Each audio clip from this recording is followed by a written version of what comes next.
1年間放置したらおのありさまです。これを今からきれいにして罠を仕掛けていく。これむしろ扉が閉まりさえすればこのままでもいいんだよね。そう、すごいね。すごいぶっといのもあるね。この前をどかせんだな。扉が閉まればいいんだから。ワイヤーかけれる？それだけちょっと確認しようか。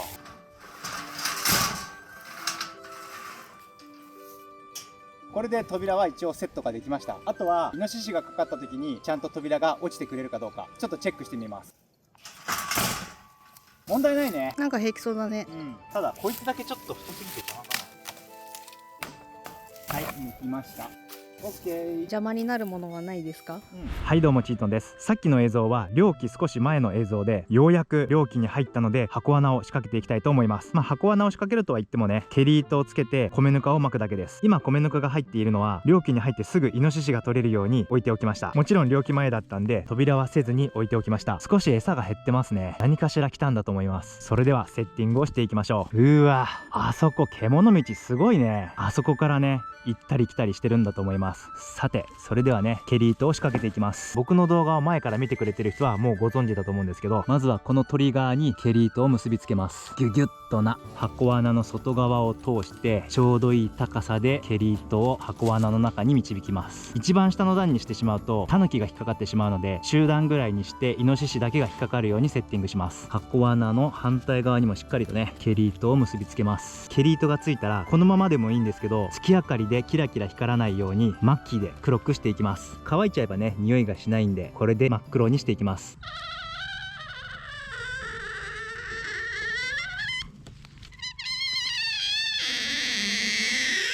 これで夜の月明かりでもキラキラしなくなりました。そしたら米ぬかを巻いていきます。箱穴の奥にダダダーっとたっぷり巻いて、入り口近くにも少し巻いておきます。そして箱穴の外側にもね少し巻いておきます。こんな感じ。扉もつけていきます。ちなみに扉が一度閉まるとこの返しによって扉が中から開くことはありません。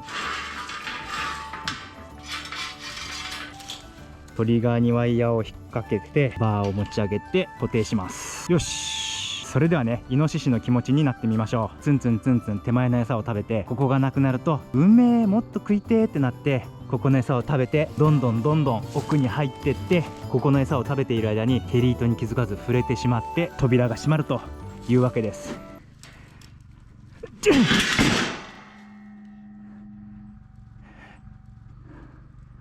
不覚にもケリ糸とトリガーの動作確認ができました。これでイノシシが取れるのを待ちたいと思います。そしてトレイルカメラもセッティングしたので捕獲の瞬間も撮れたらと思います。今回のメインディッシュなんですけど、実はイノシシではありません。先日チュクミポックムっていう韓国料理を食べたんですけど、これがめちゃくちゃうまくて、今回はそれを再現しようと思っています。ちなみにチュクミはイイダコのことで、ポックムは炒め物のことです。イイダコの歯ごたえがプリプリして美味しかったんですけど、自分でイイダコを取りに行くのはちょっと面倒なので、今回はチュクミポックムを簡単に作るために合法アワビこと松葉貝を取りに海にやってきました。松葉貝ならプリプリしてチュクミポックムに近い食感になると思います。ということで松葉貝を取っていく。松葉貝といえば皆さんもご存知の通り、こういった超寒帯に生息しているカサ貝の仲間です。うちの娘なんかは貝類の中では一番好きで、アワビの上位互換と豪語しています。もはやアワビはいらないですね。ということで松葉貝を探していきましょう。早速ありました。見えるかな。画面中央大きな松葉貝ですね。松葉貝は夜行性で、日中はこのようにじっとしてるんですけど、夜になると岩についた海藻類を食べるために一晩で3メートルも動き回ることがあります。それでは早速取っていきましょう。せーの、それ入った。あー取れた。ゲット。いいサイズいいサイズ。松葉貝ゲット。ちなみに今使ったこれは磯金やハグと言ったりするんですけど、水中メガネと併用したり夜間使うと漁業犬に引っかかることがあるので気をつけてください。いっぱいイボニシがいます。イボニシも食用になる巻き貝です。ただね、イボニシは捕食をするときに相手を麻痺させる毒を持っているので、食べるときにちょっとピリッとしたりしびれるような感覚があります。なんでね、大人向けの食材ですね。あったよ。あったあったあったあった。こうやって岩の後ろに隠れていることが多いです。ここにもいたよ。どれどれ。まあまあじゃない？これも取っておこう。それではまず1つ目の方。よっこらせ。あ、落ちた。2個目ゲット。そしてもう1個。はいゲット。お、いいサイズいいサイズ。うわ、岩ごと剥がれた。すごい吸着力ですね。どうした？ちゃんがいるよ。本当？うわ向こうどころじゃないわ。すげえ、松葉貝マンション。あー、見える見える。こういう岩の隙間にはやっぱり隠れてますね。あ、落ちた。あるある、大丈夫。いいサイズいいサイズ。よっ、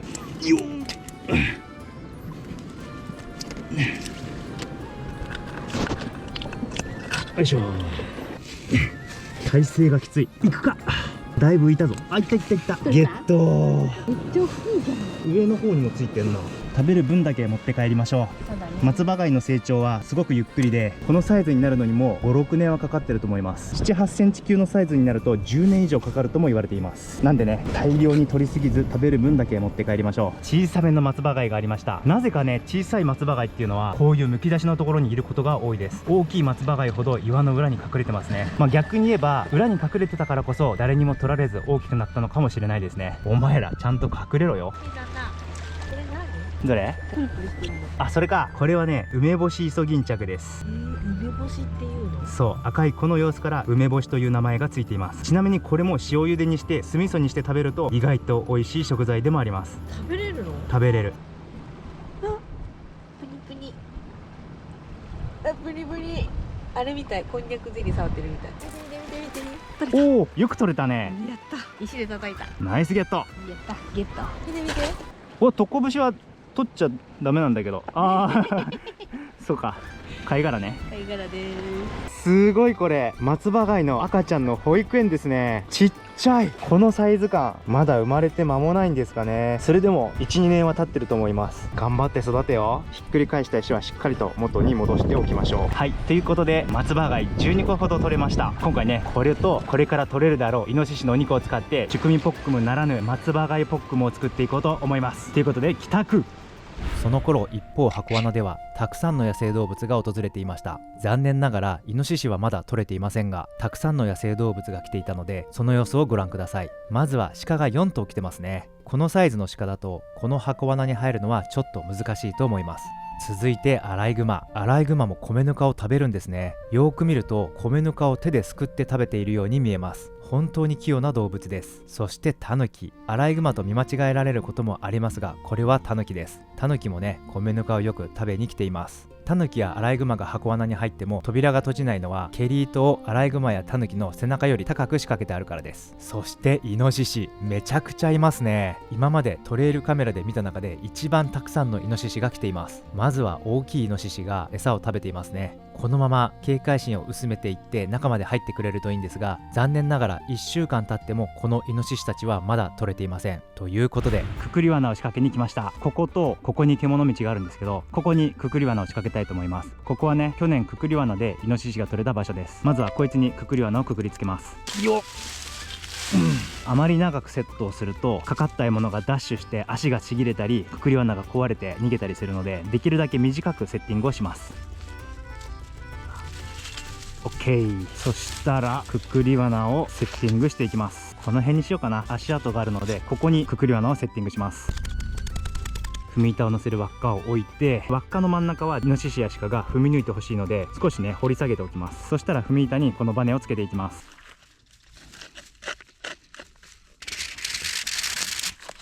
ぐぐぐーっとバネを縮めて怖っ、ネジで留めます。そしたらこの踏み板をセットしていきます。この状態で踏み板に足が乗っかるとこうやって獲物を捕獲してくれるわけです。完璧ですね。もう一度セッティングしました。そしたら見えなくなるように土をかけます。こんな感じでね、踏み板が完全に見えなくなりました。あとはね、この辺のワイヤー類も見えなくしておきましょう。大丈夫かなこれ。なんとかなるか。ここにくくり罠のセッティングができました。あとね、ここに標識と罠が仕掛かっているよっていう注意喚起の札を立てて終了です。それでは鹿やイノシシが取れるのを期待して待ちたいと思います。くくり罠をかけて数日間まだイノシシが取れていません。どうせ暇してるのもあれなんで、秘密基地をね少し拡張していきたいと思います。この秘密基地実はねそんなに広くなくて、中に入ってみるとこんな感じ。この画角だとあんまりよくわからないと思うんですけど、この画角で見てみると結構ね狭いのがわかると思います。なのでもうちょっと天井を高くしたいなと思ってるんですけど、これ天井高くすると崩れてきてしまう可能性があるので、床をね少し削り取って相対的に天井を高くしたいと思います。ということで秘密基地を拡張していく。削れるどんどん削っていきたいと思います。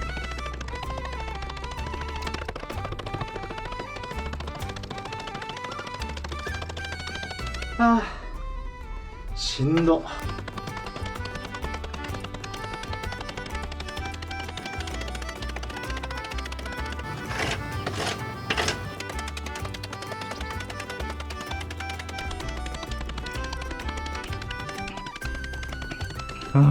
ちょっと掘っただけで腕がパンパン。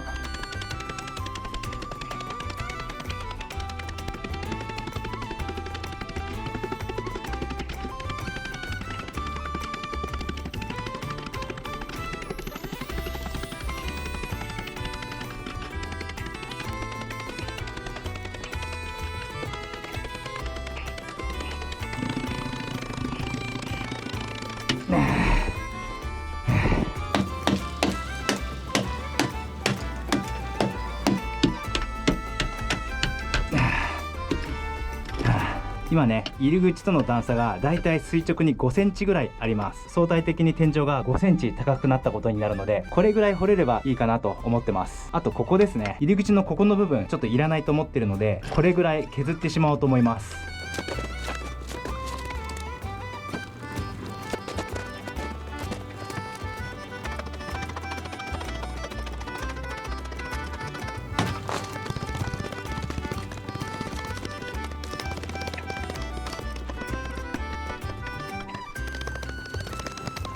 ということで入り口部分を削って少し入りやすくしました。床も5センチじゃなくて7、8センチ深くしたんで、結構中入ってみるとね、天井が高くなったのが分かります。かなり快適になりました。映像ではちょっと伝わりにくいかもしれないんですけど、もうね、快適具合が全然違います。で、あとね、床が低くなった分、このテーブル置き場がね、ちょっと高くなっちゃったんで、ここも少し削っていきたいと思います。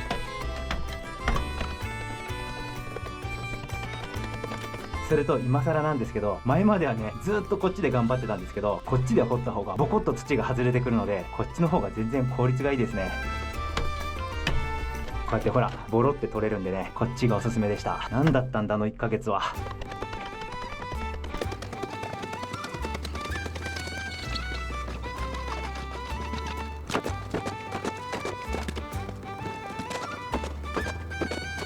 床と座面をね低くすることができました。中に入ってみるともう全然居心地が違います。画角では伝わりにくいかもしれないんですけど、めちゃくちゃ快適です。いやー、秘密基地がまた一段レベルアップしました。あとはイノシシかシカが取れるのを待つだけです。その頃、ようやく警戒心をなくしたイノシシの子供たちが箱穴の中の餌を食べ始めていました。そしてついにケリ糸に触れて箱穴の扉が閉じました。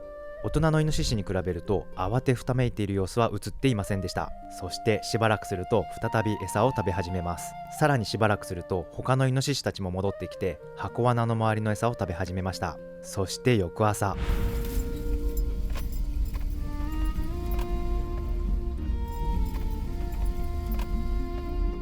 3頭入ってる。可愛いじゃん。ちっちゃいね。うまそう。あれ絶対うまいよ。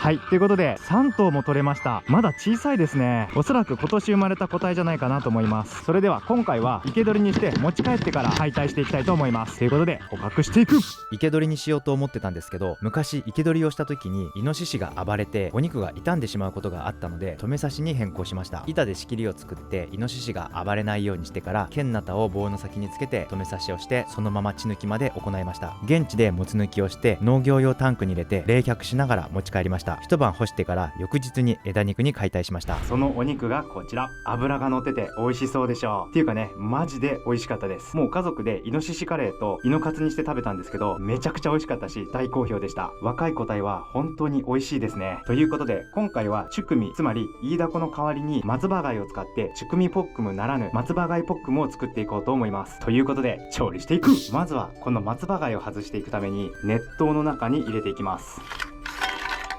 茹でる必要はなくて、松葉貝が殻から外れればそれで大丈夫です。もう大丈夫かな。あっち。熱湯に入れた松葉貝をグリッと押せば簡単に身を外すことができます。うわ、これあれだ。松葉貝の卵です。これめちゃくちゃ美味しいんで、ここの部分は外さないで使います。このね、黒いところ、ここには松葉貝が食べた岩の残骸がたくさん入っててジャリジャリするので、ここはね、外してしまいます。これで下処理が完了しました。どんどん身を外していきましょう。うわ、パンパン。もう卵が溢れんばかりに入ってますね。これ絶対うまいやつだ。この肝だけはね、ジャリジャリするので外しておきます。ちなみに松葉貝から外れてくるこの長い、まるで寄生虫のようなもの、これはね、歯舌といって松葉貝が岩についた藻類を食べるための歯です。これをジョリジョリ使っているとどんどん削れていくので、後ろから歯舌が伸びてきて、どんどんね、新しい歯に交換されていくようになっています。歯舌はね、こんなに長く体の中に格納されています。うわー、すごいな。パンパン。うはー、これはすごい。いい時期に松葉貝が取れました。これは白子ですね。オスの松葉貝です。この白子も美味しい部位なので、外さずに肝だけを上手に取っていきます。最高じゃんこれ。うわー、これもだ。見てこのプックプクの白子。これも内臓をしっかりと外しておきましょう。うわー、パンパン。すげえ。はい、これで全ての松葉貝を剥き終わりました。そしたら野菜を切っていきましょう。まずは玉ねぎ1つ、適当なサイズに切っていきます。続いて長ネギを切っていきます。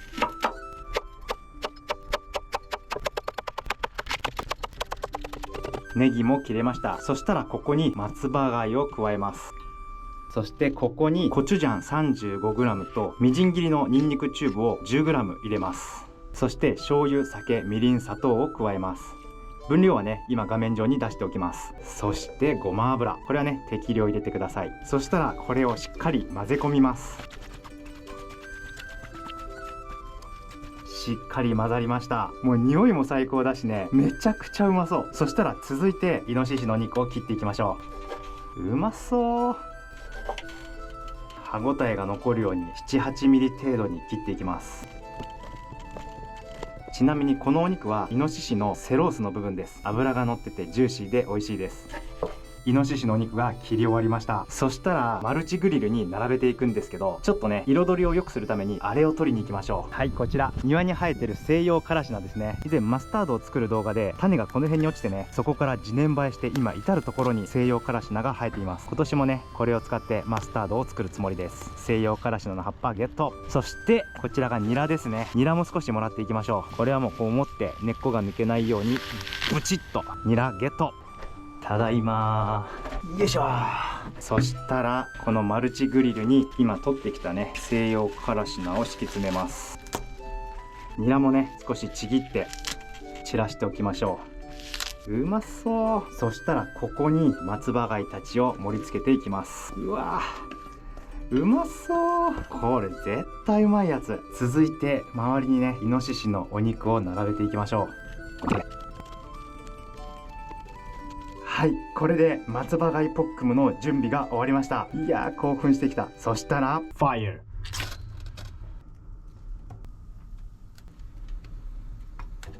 しっかり火がついたんで炭を入れていきます。これがおき火になるのを待ちましょう。いい感じに炭が起きたので、これを広げて早速ね、炒めていきたいと思います。楽しみ。そしたらここに網を乗せて松葉貝ポックムが乗ったマルチプレートを置きます。そしたらじっくり焼いていきます。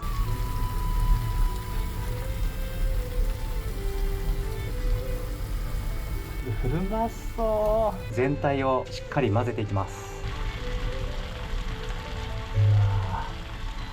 だいぶ水分が出てきましたが、このまま炒めながらしっかりと煮詰めていきます。しっかり松葉貝ポックムに火が入りました。ということで完成。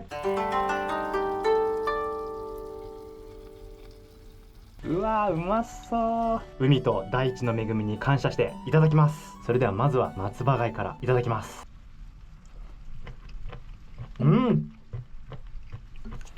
まい。ガチでうまい。コリコリした食感がイイダコの食感と確かに似ています。これはチュクミポックムの代用としてありです。マジであり。歯ごたえ最高。ほのかに香る磯の香りもいいですね。野菜もいただきます。しっかりタレが絡んでるのと、イノシシの肉の旨味と松葉貝のちょっとした磯の香りが混ざってて、これまたうまいです。そして若いイノシシのお肉いただきます。うめえ。やらけー。お肉はジューシーだし、油は甘くてうまいし、何これ、もう我慢できない。いただきます。うまい。いやー、これテンション上がるわ。あれちょっと持ってきてもらおう。旦那持ってきたよ。ありがてめっちゃいい匂いする。ー。いや、これだよ。絶対白飯が合うに決まってるんです。うめえ、マジでうまい。うわ、最高。食べる？食べる。あったかいのよそってあげよう。ちょっとあれだね、座面が下がって高くなったね、ここ。確かに。いただきます。うまい。めっちゃコリコリだね。うまい。これずっと噛んでるとさ、めっちゃ美味しい。旨味が出てくる。これイイダコのコリコリに負けてないね。お、今日は飲めるね。いただきます。うまいね。ね、すごいジューシー。すんごいジューシーでしょ。なんこれ。びっくり。臭くないし、うまいよ。そうでしょ。本当に美味しい。過去一美味しいんじゃない？かっこいい調子と思う。マジでうまい。最高だね。これみんなイノシシ取って食べるべき。皆さん狩猟免許ぜひ取ってください。本当にうまいよ。この若いイノシシのお肉はね、なかなかお店でも食べられないし、自分で取るしかない。食べていい？いいよ。本当に美味しい。柔らかい。松葉貝とイノシシのお肉でポックムするのありありのありです。皆さんもね、松葉貝とイノシシでぜひ松葉貝ポックムやってください。これはマジでうまい。ということで、今回の動画が面白かったという方はぜひ高評価ボタン、そして下の共有ボタンから友達に拡散してください。それとね、最近ポッドキャストを始めました。 YouTube の裏側だったり日常で起きたことなど、特にためにもならないことを話しているので、作業用などにダラダラ聞いてもらえたら嬉しいです。概要欄にリンクを貼っておくので、興味のある方はぜひ聞いてみてください。またチートン同色機も依然として好評発売中です。 YouTube で紹介した夜食のレシピやスーパーのお肉と狩猟肉に関する僕の考えなどをまとめたコラムのページもあります。こちらも概要欄にリンクがあるので、興味のある方は覗いてみてください。ということで、これからもどんどん面白い動画を出していくので、ぜひチャンネル登録をしてお待ちください。バイバイ。